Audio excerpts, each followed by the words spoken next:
You can disagree if you would like, but I still think this Cavaliers team was really freaking good. But now everybody's calling them frauds, and now they are faced with a ton of questions this summer. We're gonna get into what they should do this summer, but think about what just happened with Cleveland. This from Nate Duncan. The Cavs are one of the best teams ever to not get past the second round. You can make the argument that the regular season is different from the playoffs, and of course, I understand that. But still, a team that was number 2 all-time in offensive rating, for them to fizzle out in round 2 is crazy. I still think they're really talented though, and if it was up to me, they would make no major changes. Run it back. This from Cameron Justice, who covers Cleveland. That's basically what Donovan Mitchell had to say about what he wants his team to take with them into the offseason. Quote, "The embarrassment. I hope we all feel it, and I think we do." Remember, Mitchell is the same guy who still has yet to make a conference finals. No fault of his, really. But how about this quote from him? "In all honesty, it won't matter until April. We could go 82-0.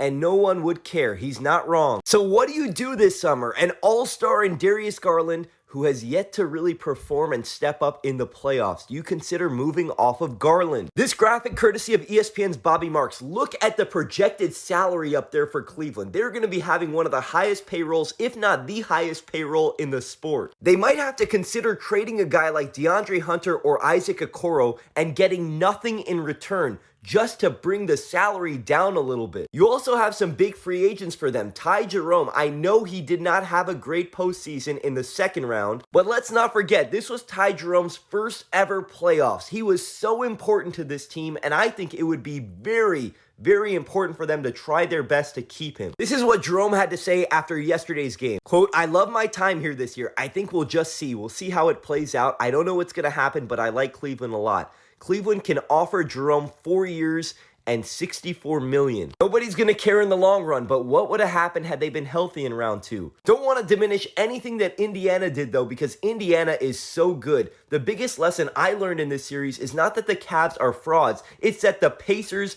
and the East needs to stop being underrated. The other thing we learned, and this from Carter Rodriguez, Evan Mobley played 9 games in the 2025 postseason and never exceeded 13 field goal attempts in a single game. Mobley's going to be 24 years old next year, and they need to make him more of a hub of the offense. So what is it? Were the lights brighter than they expected again? Again, I might be alone in this, but I really don't think so. I think they ran into a very good team, and they got mixed with some injuries and unluckiness. If I'm Cleveland this summer, I'm looking around at the rest of the Eastern Conference. I'm looking at the unfortunate thing that just happened to Jason Tatum, and I'm running it back. You guys saw what Donovan Mitchell said. Y'all gonna write us the F off, man. We'll be back. And for their sake and for the sake of the city of Cleveland, I really hope they break these narratives next season.